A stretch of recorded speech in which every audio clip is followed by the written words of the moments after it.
अगर आप भी चाहते हैं विपिन कुमार मथनहा का वीडियो सबसे पहले आप तक पहुंचे तो सब्सक्राइब और बेल घंटी दबाना ना भूलें। एक लड़की थी, बहुत ही खूबसूरत। जितनी वो सुंदर थी उतनी ही ईमानदार। ना किसी से झूठ बोलना, ना फालतू की बातें करना, बस अपने काम से काम। उसी क्लास में एक लड़का था। वो मन ही मन उससे प्यार करता था।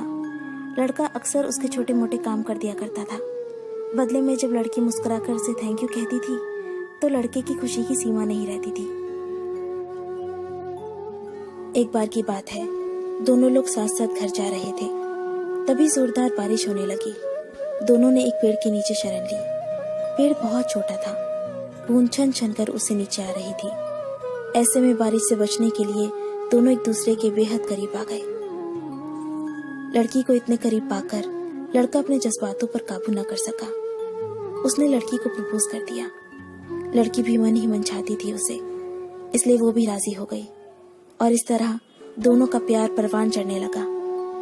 एक बार की बात है, लड़की उसी पेड़ के नीचे लड़के का इंतजार कर रही थी। लड़का बहुत देर से आया। उसे देखकर लड़की नाराजगी से बोली, तुम इतनी देर से क्यों आए हो? मेरी तो जान ही निकल गई थी। ये सुनकर लड़का बोला, जाने मन, मैं तुमसे दूर कहाँ गया था? मैं तो तुम्हारे दिल में ही रहता हूँ। तुम्हें यकीन ना हो तो अपने दिल से पूछ लो।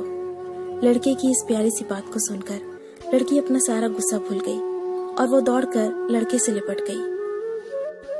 एक दिन दोनों उसी पेड़ के नीचे बैठे बातें कर रहे थे। लड़की पेड़ के सहारे बैठी थी और लड़का उसकी गोद में सर रखकर लेटा हुआ था। तभी लड़की बोली, जानू, अब तुम्हारी जुदाई मुझसे बर्दाश्त नहीं होती। तुम्हारे बिना एक पल भी मुझे 100 साल के बराबर लगता है। तुम मुझसे शादी कर लो, नहीं तो मैं मर जाऊंगी। लड़के ने झट से लड़की के मुंह पर अपना हाथ रख दिया और बोला, मेरी जान, ऐसी बातें मत किया करो। अगर तुम्हें कुछ हो गया तो मैं कैसे जिंदा रहूंगा? फिर वो कुछ सोचता हुआ बोला, तुम चिंता मत करो, मैं जल्दी अपने घर वालों से बात करूंगा। धीरे धीरे काफी समय बीत गया। एक दिन की बात है, दोनों उसी पेड़ के नीचे बैठे हुए थे।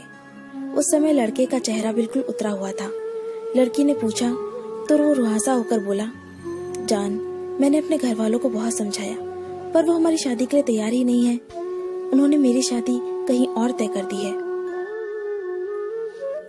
ये सुनकर लड़की का कलेजा फट पड़ा। उसका मन हुआ कि वो जोर जोर से रोए, लेकिन उसने अपने जज्बात पर काबू पा लिया और बोली, मैं तुमसे सच्चा प्यार करती हूँ। मैं तुम्हें कभी भुला नहीं सकती। प्लीज मुझे माफ कर देना। लड़का धीरे से बोला, वैसे अगर तुम चाहो तो हम हमेशा अच्छे दोस्त बनकर रह सकते हैं। लड़की ये सुनकर जोर जोर से रोने लगी। लड़के ने उसे समझाया और फिर दोनों रोते रोते अपने अपने घर चले गए। देखते ही देखते लड़के की शादी का दिन आ गया। लड़के को यकीन था कि उसकी शादी में उसकी दोस्त जरूर आएगी, पर ऐसा हुआ नहीं। हाँ, लड़की का भेजा हुआ एक गिफ्ट पैक जरूर मिला। लड़के ने कांपते हाथों से उसे खोला और उसे देखते ही बेहोश हो गया। गिफ्ट पैक में और कुछ नहीं, खून से लथपथ लड़की का दिल रखा हुआ था और साथ ही में थी एक चिट्ठी जिसमें लिखा हुआ था, अरे पागल, अपना दिल तो ले जा, वरना अपनी पत्नी को क्या देगा।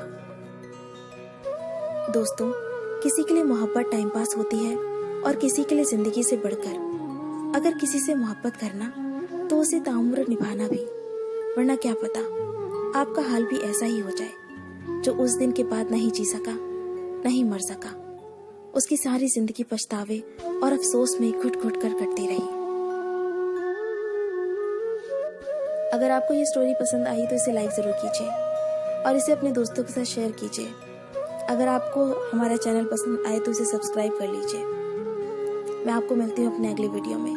तब तक के लिए अपना अपने लव्ड वंस का ध्यान रखिए। Bye, take care.